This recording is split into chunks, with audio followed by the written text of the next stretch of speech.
Welcome to Calais. Nous parlerons tourisme dans cette édition avec ce clip diffusé sur les médias britanniques. Ce petit film fait la promotion de Calais, déserté par les touristes depuis la crise migratoire. Retrouver un certain bien-être lorsque l'on est atteint d'un cancer, ça peut passer par les activités proposées par l'association montpelliéraine Étincelle. Présentation dans cette édition. C'est la bonne idée de l'été. Dans l'Hérault, 2 jeunes viticulteurs ont inventé les glaçons au rosé. De quoi donner du goût à vos apéros. L'été pointe son nez et les ennuis avec. Le repas en terrasse est parfait, mais avec la température qui monte, l'indispensable verre de rosé se réchauffe. Jusqu'à aujourd'hui, un glaçon pouvait vous sauver, mais en coupant légèrement le goût de votre nectar. Un choix cornélien que ce drôle de berlingot pourrait résoudre à l'avenir, car il s'agit d'un glaçon au rosé pour rafraîchir le rosé.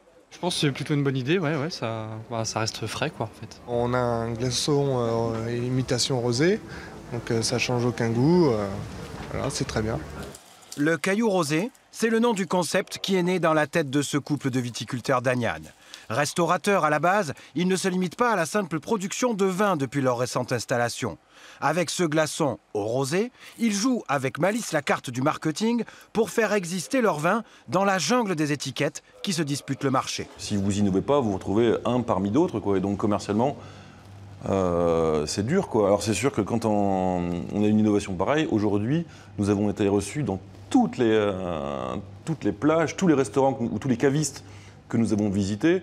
C'est « Ah, j'ai déjà pas mal de rosé, ça va être un peu compliqué de vous recevoir ». Je dis « Ah, vous connaissez ça ?»« Non, c'est quoi ?» Et là, quand j'explique, c'est « Ah, soyez les bienvenus ». C'est l'essence d'un coup marketing, briser la glace avec les consommateurs. Et le jeune domaine espère bien doper son chiffre d'affaires cet été grâce à son caillou rosé. Santé avec l'association montpelliéraine Étincelle qui œuvre pour les femmes atteintes d'un cancer. Au travers d'activités sportives et d'ateliers de cuisine, les patientes retrouvent un certain bien-être. Et si le sport était un lien? Garde la tête haute, Elisabeth, hein. Baisse pas la tête comme ça, regarde le paysage là. Hein. Tous les mardis matins, un quintet au féminin s'embarque pour un entraînement d'aviron. Des femmes traversées par l'épreuve du cancer. En septembre dernier, quand l'association Étincelle a proposé l'activité, ses adhérentes ont dit oui tout de suite, même celles qui sont toujours soignées. Je suis en cours de traitement, mais la chance que j'ai, c'est que l'aviron c'est le mardi et que je suis en chimio le mercredi. Donc le mardi, c'est le jour où je suis à peu près en forme. Donc tant que je peux venir, je viens. Après, je fais ce que je peux et puis voilà, je profite comme je peux. Les discours ont un peu changé de la part du corps médical où on sait que de toute façon, il faut pratiquer l'activité physique pendant et après les traitements. Ça a été prouvé, ça peut même diminuer le risque de récidive pour certains cancers. C'est ça les filles, vous êtes bien là? Première sortie à 5, les Étincelles découvrent que l'aviron est un sport collectif, un sport tout indiqué dans le cas du cancer. Sa gestuelle n'a rien de traumatisant pour le haut du corps. Il faut savoir que l'aviron, les 2/3 de la propulsion se font sur les jambes. La traction des bras ne représente qu'un tiers de l'effort physique. C'est un mouvement qui est très simple, très symétrique et très doux. Au même moment, à la maison de l'Étincelle, un atelier épicé. Au menu, légumes farcis et galettes de saumon. Autour des cuisinières, un chef et une diététicienne. Pour Valérie, cuisiner est une reconstruction. À la suite de sa pathologie, elle a perdu l'odorat et une partie du goût. Ça me permet de travailler justement cette reprise du goût, d'essayer de remémoriser un petit peu toutes ces saveurs. Plus les goûts sont forts, plus je les sens, un petit peu, mais je les sens. Donc voilà, c'est agréable pour moi de retrouver un petit peu de ces goûts et ces saveurs. Les personnes qui ont eu un cancer sont très focalisées sur l'alimentation. Ils ont souvent très peur, il y a une anxiété qui se met en place.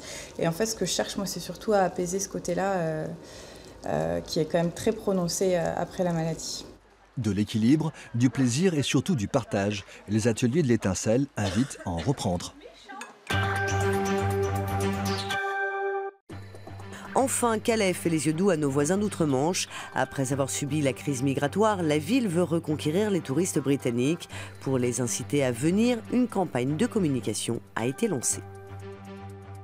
Welcome to Calais. Vous pouvez gagner un aller-retour gratuit pour Calais le 24 juin avec notre fabuleux tirage au sort. Soyez les témoins de l'inauguration des statues de Churchill et de De Gaulle.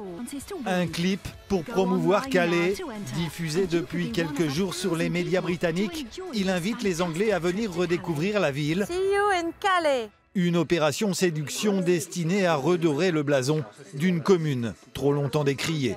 Mettre en avant les qualités, les atouts de Calais à travers son patrimoine, son dynamisme, son attractivité, mais aussi ses bars, ses restaurants. Et donc la ville de Calais invite à cette occasion 1000 Britanniques à traverser la Manche. 170 000 €, c'est le coût de l'opération. Une campagne destinée avant tout à rassurer les touristes, à l'image de ce couple d'Anglais qui n'était plus venu dans la région depuis des années. On a décidé de revenir par Calais et on va visiter les alentours qu'on voulait visiter il y a 5 ans. Maintenant qu'il n'y a plus d'empêchements causés par le camp et les migrants qui étaient là.